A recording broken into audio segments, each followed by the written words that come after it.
स्वर्ग से आइले स्वर्ग दूतावा, लेके प्रेम के जोतावा हो।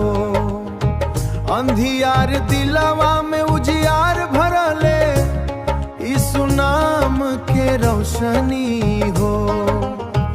टूटल मनवा के आस बनले, रोवत नयन के हंसी बनले।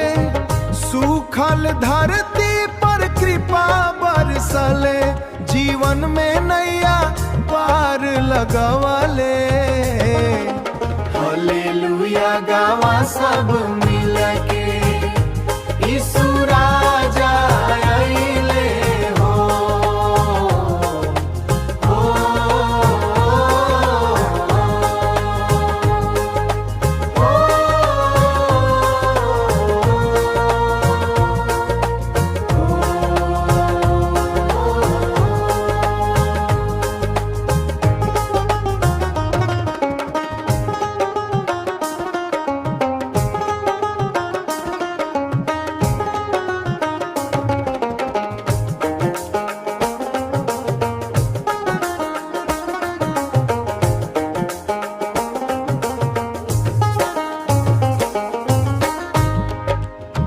गरीबन के साथी दुलारू,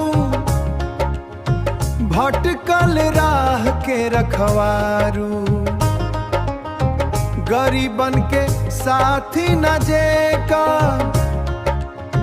पूरा लाओ बली में खवारू।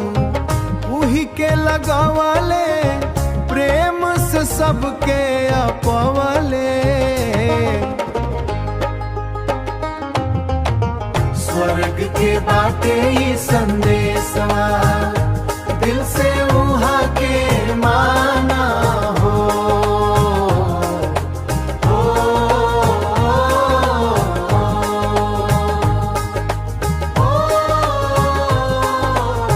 स्वर्ग के बाटे ही संदेशवा,